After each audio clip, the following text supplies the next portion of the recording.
नमस्कार, मी लतिका। आज आपण फरसबीचा ठेचा बनवणार आहोत। त्यासाठी बघा ही फरसबी घेतलेली आहे। 200 ग्रॅम फरसबी आहे। मी स्वच्छ नीट करून घेतली। पहिले नीट करायच्या अगोदर धुतलेली आहे आणि मग नीट केलेली आहे। तुकडे तुकडे केले तर तुम्ही बारीक केले तरी चालेल, एकदम असे तुकडे। मी काय करणार आहे, हे चॉपर मध्ये बारीक करणार आहे, कारण अख्खी अख्खी टाकू शकत नाही ना, म्हणून मी हे तुकडे करून घेतलेले। तर मी आता हे चॉपर मध्ये बारीक करून घेते। चॉपर मध्ये बघा बारीक करून घेतलेलं आहे।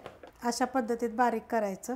ठेच्यासाठी बघा आपल्याला हिरव्या मिरच्या पाहिजे ती अर्धा चमचा जिरे घेतले, लसणाची एक गड्डी घेतलेली, म्हणजे 20 पाकळ्या तरी लसणाच्या आहेत, आणि मोठं मीठ घेतले। तुम्ही बारीक मीठ घेतलं तरी चालेल, आणि हे तिखटवाल्या मिरच्या आहेत तुम्ही कमी घेतल्या तरी चालतील। आता हे मी खलबत्त्यात कुटून घेते। अशा पद्धतीत बघा कुटून घेतलेलं, जास्त बारीक करायचं नाही। तवा गरम करत ठेवलाय, त्यामध्ये तेल टाकून घेऊया। तेल 1 चमचा टाकायचं, तुम्ही तुमच्या आवडीप्रमाणे कमी जास्त केलं तरी चालेल, आणि गरम होऊन देऊया। तेल गरम झालेलं आहे, त्याच्यात थोडंसं जिरं टाकायचं, कारण आपण जिरं पहिलेच कुटले, त्यामुळे थोडंसं टाकायचं फोडणीला। आणि एक मोठ्या आकाराचा कांदा बघा, जास्त बारीक नाही कापलेला, असा मोठा मोठाच कापून घेतलेला आहे, आणि गॅस आपला मीडियम आहे। आता कांदा पहिला भाजून घेऊया।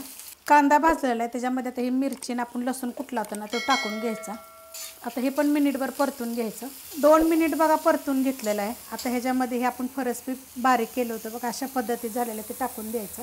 तुम्हाला फरसबीची चटणी पाहिजे असली तरी कमेंट करा बरं का, आणि रेसिपी बघितली की लाईक आणि कमेंट करायला विसरू नका। असं बघा मिक्स करून घ्यायचं चांगलं। गॅस आता मीडियम केलेला आहे मी।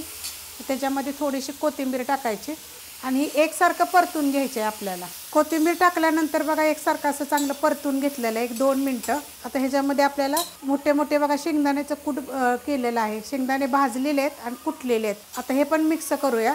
शेंगदाण्याचं कूट टाकल्यावरनं बघा मी मिक्स केलेलं आहे, एक जागी करायचं असं।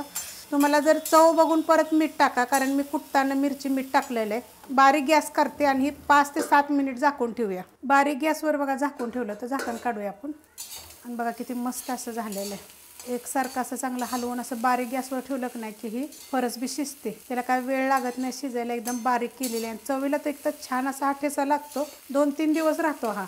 तुम्ही भाकरी संग, भाता संग, चपाती संग कशाबरोबर खाऊ शकता। प्रवासाला नेलं तरी चालेल।